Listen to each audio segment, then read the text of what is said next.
Shortly after my wife and I got married, she became pregnant.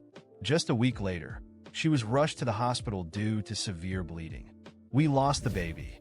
The doctor, visibly upset, scolded me, assuming I hadn't been able to hold back, implying it was my fault. I was stunned. I hadn't been intimate with my wife since learning about the pregnancy. I was at work when I received the hospital call, notifying me she'd been admitted. Shocked, I rushed there, forgetting to even inform my boss. When I arrived, the doctor looked at me sternly and said, "The first trimester is always risky, and you didn't hold back during this period? Do you realize the impact?" He continued, "She's been through several similar procedures before. Her body is used to this now, and it might be challenging for her to have a successful pregnancy going forward." My mind was racing. Still in denial, I asked, "Doctor, are you certain? This was our first baby. She wouldn't have done anything like this, much less repeatedly." I couldn't finish the sentence. I knew the story, even though I didn't want to accept it. I had fallen in love with my wife the moment I saw her. I had the means to support her and was ready to commit. We married with our family's blessings. On our first night together, I believed it was something special. When I saw the mark on the sheets, my heart soared, believing I was with someone who had never shared herself with anyone else. Soon after, she became pregnant. The night before the incident, she had told me she would be home late because she needed to accompany a friend to the doctor. Her friend wasn't feeling well, and my wife always went with her. I didn't think much of it, but now looking back, I realized she might have been unfaithful for some time. I snapped out of my thoughts when I heard her phone vibrate. Until that moment, I had never gone through her phone. Driven by curiosity, and while she was still under the effects of a sedative, I picked it up and used her finger to unlock it. When I opened the messaging app, I stumbled upon a conversation I wished I hadn't seen. My mind went blank. "When are you coming? I miss you. You're in the mood again, huh? Wait for me in the room." The messages kept going, each one more explicit than the last. There were even photos, revealing an intimacy that she clearly shared with someone else. Right there in the hospital bed, I could barely look at her. I felt a mixture of anger and disgust. My initial urge was to confront her on the spot, but my rational side held me back. I couldn't alert her just yet. I needed concrete proof of her betrayal before any confrontation. Without evidence, she could deny everything and take half of what we had in a divorce. I took screenshots of the conversation and put her phone back. At that moment, my in-laws burst into the room. My mother-in-law, visibly distressed, grabbed my collar and began blaming me. "Give me back my daughter. She was pregnant. Why couldn't you control yourself?" My father-in-law, calmer, took me out into the hallway and tried to negotiate. "George, I know you're young and full of energy, but Queenie is my daughter. You owe us for what happened. How about buying a car for Jack? Something around $500,000. We'll let this slide if you do." Jack, her brother, had always been dependent, never holding a job, living off his parents. I gave a humorless laugh. Since the wedding, her family had always found excuses to drain money from me. They asked for everything: latest electronics, designer shoes, expensive gifts. They even expected me to pay for Jack's dates. I looked at my father-in-law, expressionless, and said, "I don't have that kind of money." Before he could respond, my mother-in-law shouted, "Are you just going to use my daughter and discard her? You have no shame. You're an animal. Couldn't hold yourself back. Even for her sake? You ruined her chance of being a mother." She dropped to the ground, crying dramatically, blaming me for everything. People in the hallway started to stare, visibly uncomfortable. Then Jack stepped out of the room and said, "Mom, stop it. Queenie is awake." We entered the room to see Queenie, pale but awake. She looked fragile. As soon as she saw me, she began to cry and said, "I'm sorry, honey. I just found out that our baby—" I interrupted her firmly. "Tell me the truth. What really happened?" Right in front of her parents, she began her story. "It's all my fault. I didn't know acupuncture wasn't safe during pregnancy. I've been feeling weak lately, so I booked a session with a friend. But it was actually for bruises, and when I got home, I felt worse. Then we lost the baby." I looked at her with disappointment. At first, I was furious. It was hard to process the betrayal. But then, the disappointment set in, and eventually, all hope faded. All these years, the time, the emotional and financial investment all felt wasted. Still, I decided I'd get my revenge in due time. Before the divorce, I kept my calm. Queenie's mother hugged her, crying about how careless she had been, while her father tried to console me, saying, "This was just a misunderstanding, George. Don't take it to heart. You're still young. You can have other children in the future." I believed that keeping the peace for now would be the best course of action. Thinking everything had blown over, Queenie started her recovery with no worries. In a few days, she was discharged. The day she was supposed to be picked up, she refused my offer and came home late. I was in a bad mood and had a few drinks that night. By the time she arrived, I was already asleep. She seemed exhausted, took a shower, and fell asleep almost immediately. When I was sure she was deeply asleep, I opened my eyes, quietly got out of bed, picked up her phone from the bedside table, and went to the study. Using my computer, I synced her chat history to a cloud account. Although I had prepared myself for this, seeing those messages with someone else still hit me like a knife. My heart went cold. I returned to my office, heart heavy with the sting of betrayal. As I synced her messages to my computer, each line of that conversation hit me like a blow. It was one thing to suspect, but to see the messages, the explicit words and details, was a level of pain I hadn't anticipated. Every word seemed to cut deeper, and a wave of anger, frustration, and disappointment washed over me. But I knew I couldn't act on impulse. If I wanted any justice, I'd have to handle this carefully. The days that followed were a strange, painful blur. She went about her routine, smiling in the mornings, pretending to care for me, asking how I was doing as if nothing had happened. Her casual words and gestures disgusted me. Each word, every fake smile, felt like another layer of deceit. I wanted to confront her right then and there, but I knew that any rash move would only hurt my case. I needed proof and a solid plan. In secret, I consulted a lawyer. I laid everything out for him, showing him the screenshots, explaining the procedures she had apparently undergone even before we were together. He guided me on what I'd need to ensure the divorce went in my favor and that I didn't end up financially ruined. In that moment, I made a decision. I wasn't going to lose everything I'd worked for. She wouldn't get away with this. I began gathering more evidence. I noted each night she claimed to be out with friends, each suspicious text and phone call, every unconvincing excuse.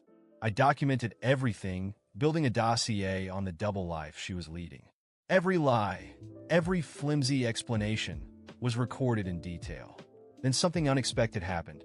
One evening, she came home even later than usual, looking tense, as though she was hiding something.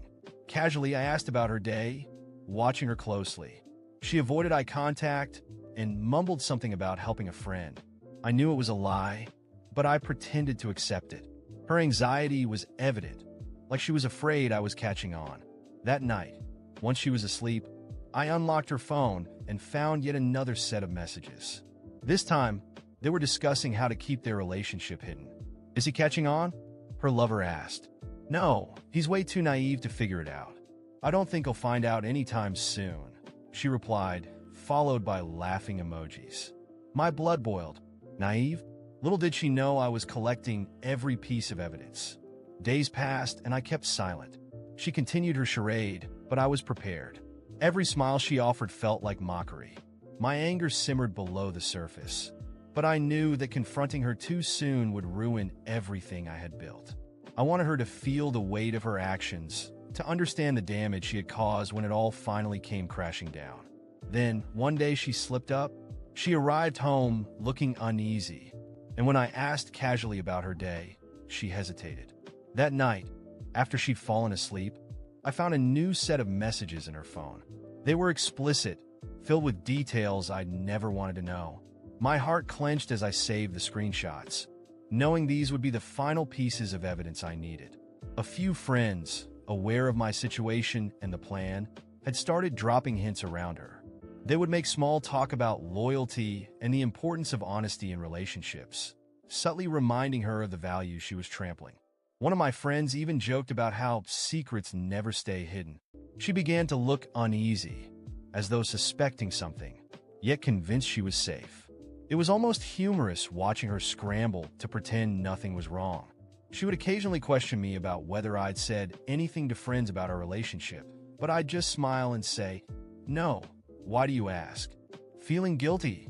The color would drain from her face, but she'd brush it off with a laugh. Yet I could see the cracks forming.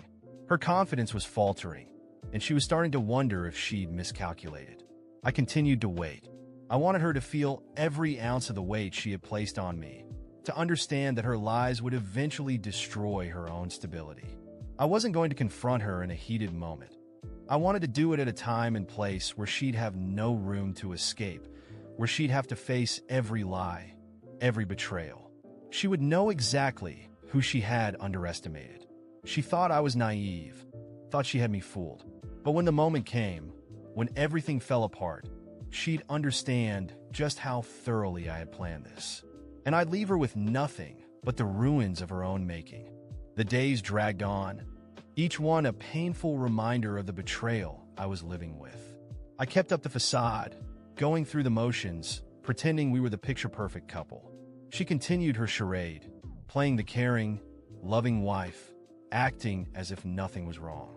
But each fake smile, every hollow gesture only fueled my resolve. I was no longer just angry.